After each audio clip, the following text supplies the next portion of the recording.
హనుమకొండ జిల్లాలో ఘోర రోడ్డు ప్రమాదం జరిగింది. సుబేదారి సిగ్నల్ దగ్గర కారు, లారీ సిగ్నల్ పోల్ను ఢీకొట్టాయి.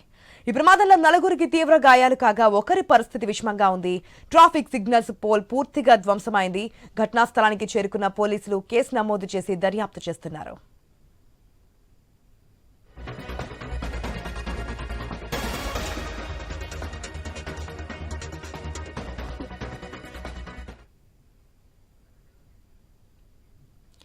హనుమకొండ జిల్లాలో ఘోర రోడ్డు ప్రమాదం జరిగింది.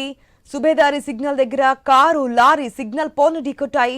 ఈ ప్రమాదంలో నలుగురికి తీవ్ర గాయాలు కాగా ఒకరి పరిస్థితి అయితే విషమంగా ఉంది. ట్రాఫిక్ సిగ్నల్ పోల్ అయితే పూర్తిగా ధ్వంసమైంది. ఘటనా స్థలానికి పోలీసులు చేరుకొని కేసు నమోదు చేశారు. మనం క్లియర్గా స్క్రీన్లో కూడా చూస్తున్నాం. లారీ పూర్తిగా కూడా సిగ్నల్ పోల్ని ఢీకొని వంగిపోయినటువంటి సిచ్యువేషన్. కారు ఎదుర భాగం చూసుకుంటే కూడా పూర్తిగా నుజ్జునుజ్జునటువంటి సిచ్యువేషన్ మనకు కనిపిస్తోంది. ఏ స్థాయిలో ప్రమాదం జరిగిందో తెలుసుకోవడానికి మన స్క్రీన్లో చూస్తున్నటువంటి విజువల్స్ చూస్తుంటే మనకి క్లియర్గా అర్థమవుతోంది.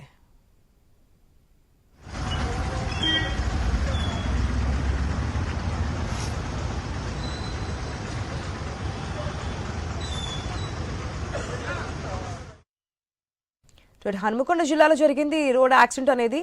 ఏ విధంగా జరిగిందని తెలుసుకుందాం మా ప్రతినిధి ప్రశాంత్ ద్వారా. ప్రశాంత్, స్క్రీన్లో చూస్తూ ఉంటే కనుక అటు లారీ సిచ్యువేషన్ కానీ ఇటు కార్ సిచ్యువేషన్ కానీ పూర్తిగా ధ్వంసమైపోయినటువంటి సిచ్యువేషన్.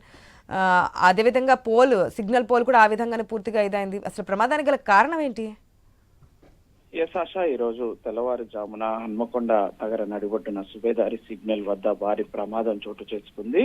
అతివేగంగా వచ్చినటువంటి లారీ సిగ్నల్ పోల్ ను ఢీకొనడంతో ఎదురుగా వస్తున్న కారు సైతం అదుపు తప్పి ఢీకొనడంతో అయితే భారీ ప్రమాదం జరిగింది. ఈ ప్రమాదంలో ముగ్గురికి తీవ్ర గాయాలు కాక ఒకరి పరిస్థితి విషమంగా ఉంది. ప్రస్తుతం క్షతగాత్రులు హాస్పిటల్లో చికిత్స పొందుతున్నారు. అయితే సుమారు 5 గంటల ప్రాంతంలో ఈ యాక్సిడెంట్ అయినట్లు సీసీ ఫుటేజ్ కెమెరాలో నమోదైంది. అయితే 5 గంటల సమయంలో అటు సిగ్నల్స్ ఉండని కారణంగా ఫ్రీ టైం ఉంటుంది కాబట్టి లారీ అతివేగంగా వచ్చి ఆ టర్న్ కట్ చేసే క్రమంలో ఈ ప్రమాదం జరిగినట్లు తెలుస్తుంది. అయితే ఆ దారి తప్పి వచ్చినటువంటి లారీ ఆ టర్న్ చేసే క్రమంలో ఈ ప్రమాదం జరిగినట్లు ఆ సీసీ కెమెరాలో నమోదైంది. దాంతో అయితే పోలీసులు అటు లారీ డ్రైవర్ కూడా తీవ్ర గాయాలయ్యే విషయంగా ఉంది అతని పరిస్థితి కాబట్టి అటు లారీని అక్కడి నుంచి తొలగించే ప్రయత్నం చేస్తున్నారు. అయితే కారు అంతే వేగంగా వచ్చిన కారు అటు లారీ ప్రమాదాన్ని గ్రహించకుండా ముందుకు దూసుకురావడంతో కారుకు కూడా నుజ్జు అయింది. కారులో ఉన్న ముగ్గురు కూడా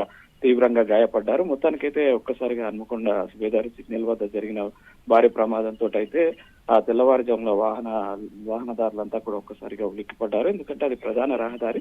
ఇటు హైదరాబాద్ కు వెళ్లే వాళ్ళంతా కూడా ఆ సిగ్నల్ క్రాస్ కావాల్సి ఉంటుంది కాబట్టి ఉదయం సిగ్నల్ నుంచి హైదరాబాద్ కానీ ఇటు సుదూర ప్రాంతాలకు వెళ్లే వాళ్ళంతా కూడా ఈ యొక్క ప్రమాదాన్ని గ్రహించి స్థానిక పోలీసులకు అందించడంతో అయితే కారును ఇటు లారీని అక్కడి నుంచి తొలగించే ప్రయత్నం అయితే చేస్తున్నారు. ఆశ, ప్రశాంత్, మన స్క్రీన్లో ఎక్స్క్లూజివ్ విజువల్స్ కూడా చూస్తూ ఉన్నాం. లారీ ఫ్రంట్ పార్ట్ ఒకవైపు ఆడేది లోడ్ తీసుకెళ్తుంది, స్టోన్కి సంబంధించి రాళ్ళకు సంబంధించి లోడ్ తీసుకెళ్తుంది ఆ లారీ అనేది తెలుస్తోంది. సీసీ కెమెరాలో ఏ విధంగా రికార్డ్ అయిందంటే అతివేగంగా లారీ రావడం కారణంగా లేదంటే చూసుకోకుండా సిగ్నల్ క్రాస్ చేద్దామనే ఆతృత కారణంగా ఈ ప్రమాదం చోటు చేసుకుందా? ప్రెసెంట్ ఆ నలుగురు కండిషన్ అనేది ఏ విధంగా ఉంది? ఆశా, అదే భారీ లారీ లోడ్ తో గ్రానైట్ లోడ్ తో వస్తున్నటువంటి లారీ అదుపు తప్పి ఈ ప్రమాదం చోటు చేసుకున్నట్లయితే కనిపిస్తుంది. అయితే ఆ సిటీలోకి 6 తర్వాత ఎంట్రీ ఉండదు కాబట్టి ఈ లోపు సిటీ దాటాలనే ఆతృత, అదేవిధంగా వాళ్ళు బైపాస్ లో వెళ్లాల్సిన వాళ్ళు సిటీకి ఎంటర్ అయ్యారు. అయితే అది కారును అదే వేగంగా వచ్చినటువంటి డ్రైవర్ యూటర్న్ చేసుకొని మళ్ళీ తిరిగి వెళ్లాలనే ఒక ఆతృతలో ఈ యొక్క ప్రమాదం జరిగినట్లయితే గ్రహించారు. ఆశ, right Prashant, thanks for the update.